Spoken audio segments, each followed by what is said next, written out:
Threats, lies, and a legal battle.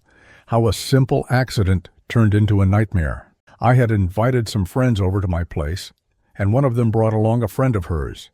This friend left her MacBook on my couch. In a moment of carelessness, I sat down and accidentally broke it. I immediately took responsibility and offered to pay for the damage, which she initially accepted. The MacBook was purchased 3 years ago for $2,200, and I promised to transfer the money to her bank account within a week. However, a few days later, she sent me an email claiming that, according to our agreement, I owed her $2,700 instead of the $2,200 we had discussed. Bewildered by this sudden increase in the amount, I called her to clarify. She informed me that she now expected me to cover the cost of a brand new, upgraded MacBook, because she had been planning to upgrade anyway. She also threatened to sue me if I did not comply with her new demand. Confused and frustrated by her demands, I decided to do some research. I found that repairing the screen for her MacBook model would cost around $310, including labor. I responded by withdrawing my previous offer of $2,200 and instead offered to pay for the repair costs only. Her reaction was explosive. She sent me a harsh email calling me a bitch and threatening to take me to court. But things took an even more distressing turn when she involved her boyfriend.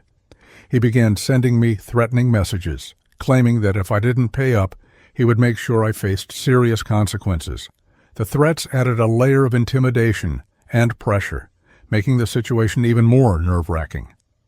I was soon served with a court summons, and the legal battle began. At the court hearing, I explained to the judge that I had offered 3 options. 1. Pay $2,200 for a new MacBook. 2.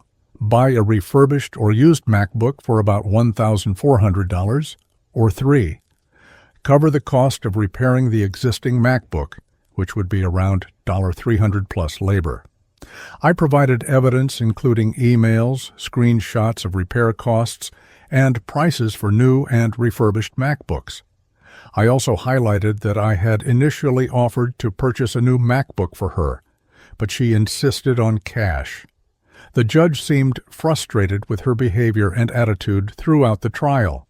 She came across as uncooperative and combative, which worked in my favor. After hearing both sides, the judge ruled that I was only responsible for 50% of the repair cost, given that she had negligently left her laptop on the couch.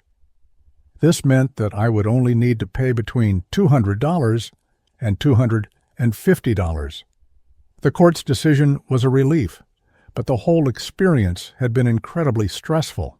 The threats from her boyfriend and the unreasonable escalation of her demands made the situation much more complicated than it needed to be. In the end, while I was glad to have resolved the matter with a manageable financial outcome, the ordeal left me wary of future interactions and reminded me of how quickly minor incidents can spiral out of control.